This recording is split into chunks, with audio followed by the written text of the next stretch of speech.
All right, let's jump right into one of the most foundational stories for a huge part of the world. What happens right after the Great Flood? This isn't just a story about survival. It's really about the blueprint, the foundational rules for a whole new beginning. We're looking at the original plan for human society, right here in Genesis chapter 9. So just try to picture it. The floodwaters have finally gone down. The world is, for all intents and purposes, a blank slate. After an event that massive, you got to think the biggest question on everyone's mind is, what now? What are the rules of the road for this fresh start? And the very first thing Noah and his family are told is simple, but so powerful. Be fruitful and multiply. This is way more than just a suggestion, right? It's a command to start over completely. A green light to rebuild and repopulate the entire empty world. Now this is where a crucial new social contract gets laid out.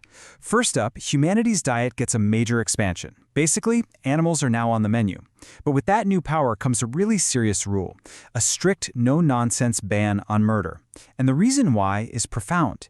Human life is sacred because, as it says, humans are made in God's image. That idea becomes a cornerstone for justice from here on out. Okay, to really get what happens next, we have to lock in this word, covenant.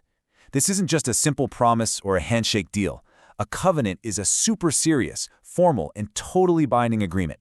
Think of it like a divine contract that's setting the terms for the future of, well, everything. And here it is, the heart of that covenant.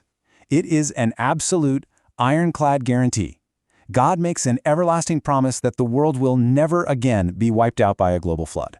This is a huge deal. A promise of stability and safety for every generation to come and for every living thing. So you make a promise that immense, that important. How do you make sure nobody ever forgets it? You need a sign, right? A physical reminder. The text uses the word token, which is basically a visible symbol of this invisible but totally binding agreement. And there's our token. The story takes this beautiful natural thing, a rainbow, and just infuses it with this incredibly deep new meaning. From this point on, it's not just light bending through raindrops.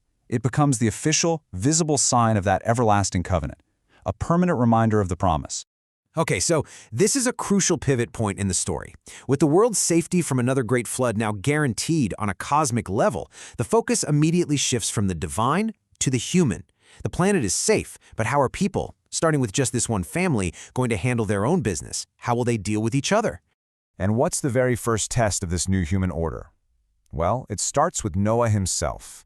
The hero who just saved all of life on Earth, he becomes a farmer, a man of the soil.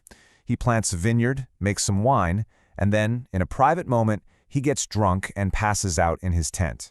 It's a moment of pure vulnerability. And this is where we see a huge contrast in how his sons react.